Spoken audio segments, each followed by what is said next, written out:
Assalamualaikum warahmatullahi wabarakatuh. Selamat siang teman-teman semuanya. Alhamdulillahirabbil alamin, kita semua dapat berkumpul kembali meskipun hanya secara daring. Kali ini kami dari kelompok 5 mata kuliah organisasi masyarakat akan mempresentasikan hasil diskusi kami, yaitu mengenai mengenal lembaga swadaya masyarakat, lebih jauh ditinjau unsur-unsur dan pengembangannya. Sebelumnya, di sini saya akan memperkenalkan anggota dari kelompok 5 sendiri, yaitu ada saya sendiri, Salsafara Bila Mardiana, ada Alifa Maula Adjani, ada Muhammad Adarishal, ada Dewi Rahmawati, dan ada Siva Nur Syarifah. Langsung saja kepada pemateri pertama dan selanjutnya untuk mempresentasikan hasil diskusinya. Di sini saya akan menjelaskan mengenai pengertian lembaga swadaya masyarakat. Lembaga swadaya masyarakat ini dapat diartikan sebagai organisasi atau lembaga yang dibentuk oleh anggota masyarakat warga negara Republik Indonesia secara sukarela atas kehendak sendiri dan minat yang besar serta bergerak di bidang kegiatan tertentu yang ditetapkan oleh organisasi atau lembaga sebagai wujud partisipasi masyarakat dalam upaya meningkatkan taraf hidup dan kesejahteraan masyarakat yang menitik beratkan kepada pengabdian secara swadaya. Nah, di sini lembaga swadaya masyarakat juga yang biasa disingkat menjadi LSM disebut juga di Indonesia sebagai organisasi non pemerintah, tapi kita sering menyebutnya ORNOP.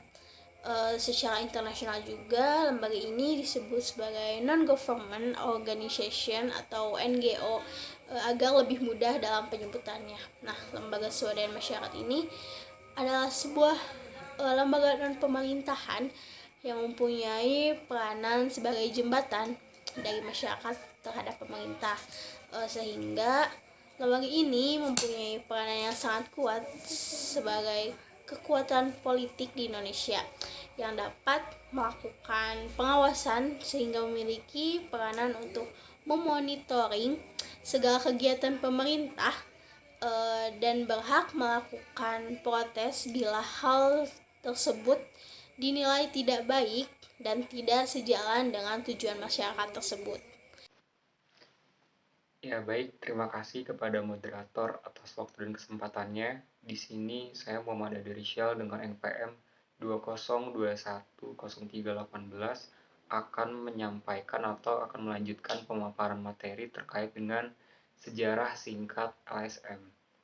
Ya, sejarah dari LSM atau Lembaga Swadaya Masyarakat.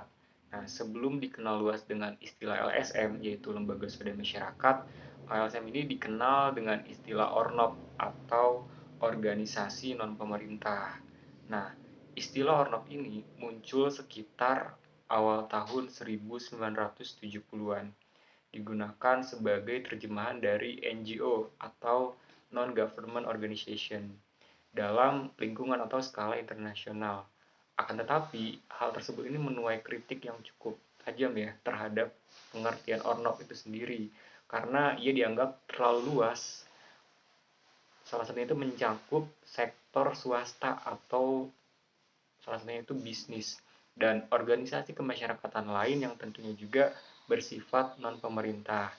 Nah, secara umum, bentuk dari organisasi LSM ini dapat diklasifikasikan sebagai berikut nih. Yang pertama ada lembaga atau organisasi mitra pemerintah. Lalu ada lembaga atau organisasi profesional, dan yang terakhir itu ada organisasi oposisi. Dan mengenai penjelasan tersebut akan dilanjutkan oleh rekan saya selanjutnya. Di sini saya akan menjelaskan mengenai organisasi mitra pemerintah. Di sini dilihat dari kata mitra saja, kita sudah mengetahui bahwasannya lembaga ini menjadi mitra atau rekan bagi pemerintah. Jadi, organisasi mitra pemerintah ini lembaga yang bekerja sama dengan pemerintah dalam menjalankan program-program pemerintah. Adapun dana yang biasa digunakan, baik itu dari pemerintah itu sendiri maupun dari lembaga donor. Peran pemerintah dan LSM di sini saling bantu-membantu dan melengkapi satu sama lain. Hubungan keduanya seperti simbiosis mutualisme, yang mana di antara keduanya menjalin hubungan serta mendapatkan keuntungan masing-masing. LSM melakukan identifikasi di lapangan yang real terhadap kebijakan yang akan dilakukan pemerintah. Sedangkan pemerintah atau lembaga donor memberikan kucuran dana dan teknis pelaksanaan kepada LSM. Sehingga ada perimbangan atau keseimbangan kekuatan antara LSM dan pemerintah. Contoh LSM seperti ini atau sebagai organisasi mitra pemerintah adalah Lembaga Pangan Independen (LPI) yang biasa menyalurkan pupuk dan benih kepada petani Indonesia. Baik, terima kasih kepada pemateri sebelumnya. Di sini saya akan melanjutkan, yaitu menjelaskan mengenai organisasi profesional. Lembaga ini mempunyai andil yang besar dalam mengusut dan juga menginvestigasi kasus-kasus yang berkaitan tentang suatu permasalahan. Contohnya, ketika kasus aktivis tentang HAM Munir, dibentuk suatu LSM yang bertugas untuk mencari fakta tentang kasus tersebut. Beberapa waktu kemudian, LSM ini diubah fungsinya oleh pemerintah sehingga menjadi organisasi independen yang biayanya ditanggung oleh pemerintah. Contoh lainnya adalah LSM Peduli Rakyat Lapindo, yang dengan sukarela membantu korban bencana lumpur Lapindo di Sidoarjo. Dengan menyalurkan dana tersebut diberikan kepada masyarakat korban bencana.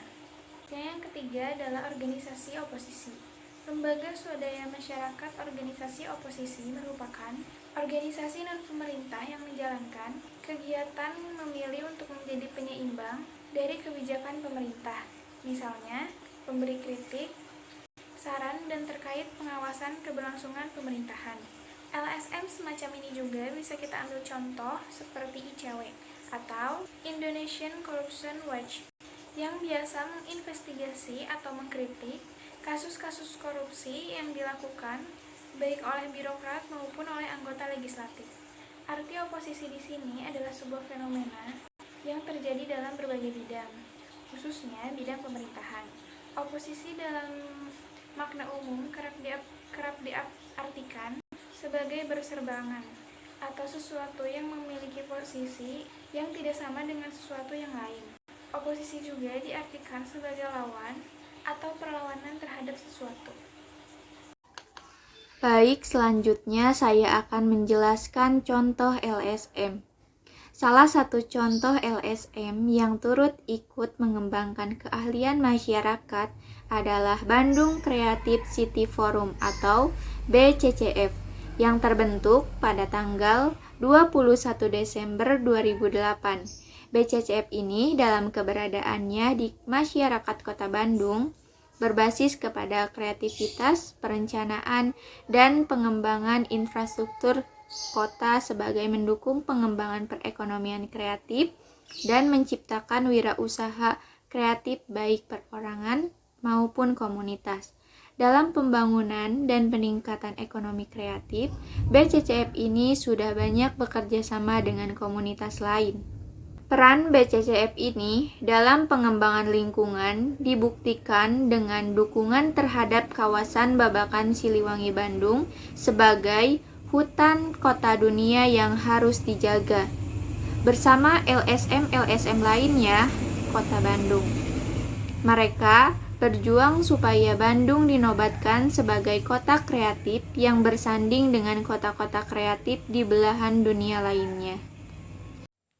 Jadi kesimpulan dari presentasi kali ini yaitu Lembaga Swadaya Masyarakat atau LSM adalah organisasi atau lembaga yang anggotanya adalah masyarakat warga negara Republik Indonesia yang secara sukarela atau kehendak sendiri yang berniat serta bergerak di bidang kegiatan tertentu yang ditetapkan oleh organisasi atau lembaga sebagai wujud partisipasi masyarakat dalam upaya meningkatkan taraf hidup dan kesejahteraan masyarakat yang menitik beratkan kepada pengabdian secara swadaya.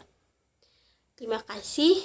Sekian dari pemaparan materi dari kelompok kami. Mohon maaf apabila ada salah. Wassalamualaikum warahmatullahi wabarakatuh.